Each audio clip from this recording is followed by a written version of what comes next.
O plano da salvação. O céu encheu-se de tristeza quando se compreendeu que o homem estava perdido, que o mundo que Deus criara deveria encher-se de mortais, condenados à miséria, enfermidade e morte, e não haveria um meio de livramento para o transgressor. A família inteira de Adão deveria morrer. Vi o adorável Jesus e contemplei uma expressão de simpatia e tristeza em seu rosto. Logo eu vi aproximar-se da luz, extraordinariamente brilhante, que cercava o Pai. Disse meu anjo, assistente, ele está em conversa íntima com o Pai. A ansiedade dos anjos parecia ser intensa, enquanto Jesus se comunicava com o seu Pai. 3 vezes foi encerrado pela luz gloriosa que havia em redor do Pai. Na terceira vez, ele veio do seu Pai e podia ser visto. Seu semblante estava calmo, livre de toda a perplexidade e inquietação, e resplandecia de benevolência e amabilidade, tais como não podem exprimir as palavras.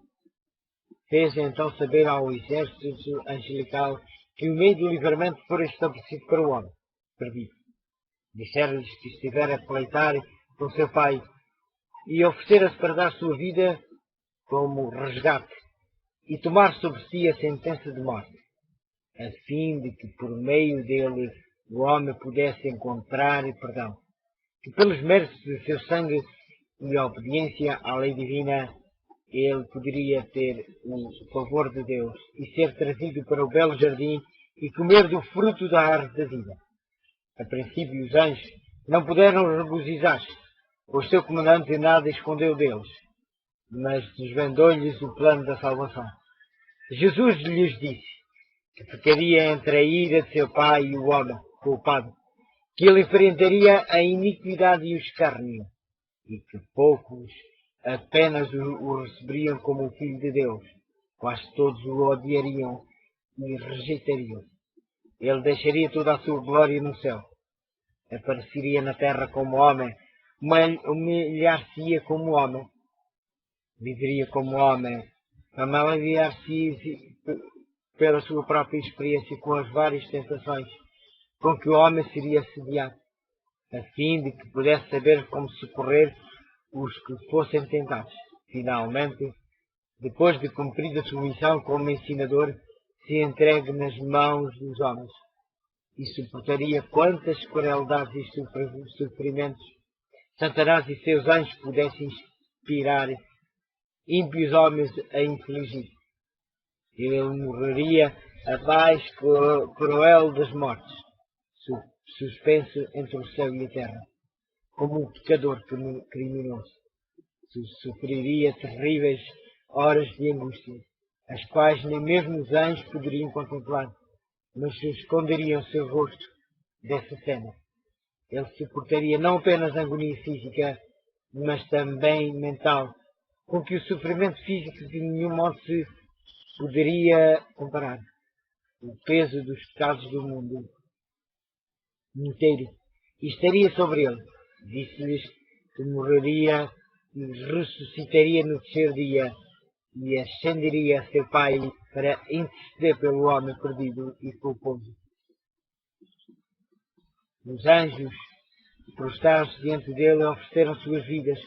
Jesus lhes disse que pela sua morte salvaria a muitos, que a vida de um anjo não poderia pagar a dívida.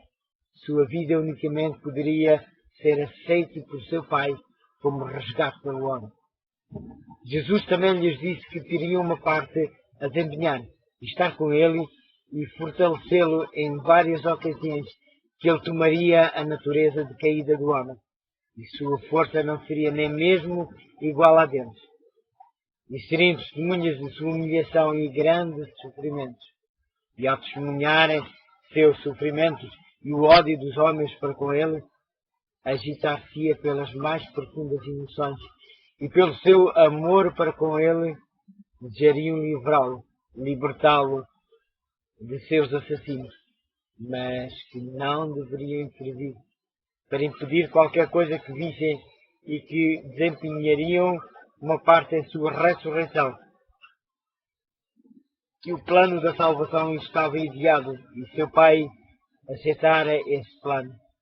Com santa tristeza, Jesus consolou e animou os anjos e os informou de que dali em diante aqueles que ele remisse estariam com ele e com ele sempre moraria, e que pela sua morte resgataria a muitos e destruiria aquele que tinha o poder da morte, e seu Pai lhe daria o reino e a grandeza do reino sobre todo o céu. E ele possuiria para todo o sempre Satanás, para todo o sempre. Satanás e os pecadores seriam destruídos para nunca mais perturbarem o céu ou a nova terra purificada. Jesus ordenou que o exército celestial se conformasse com o plano que seu Pai aceitara e se regozijassem de que o homem caído de novo pudesse ser exaltado mediante a sua morte, a fim de obter o favor de Deus e desfrutar o céu. Então a alegria, inexprimível alegria, encheu os céus, e o exército celestial cantou um cântico de louvor.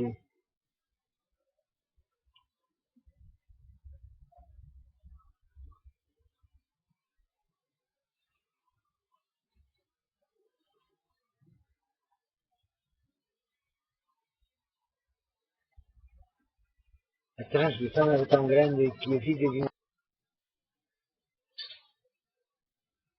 somente,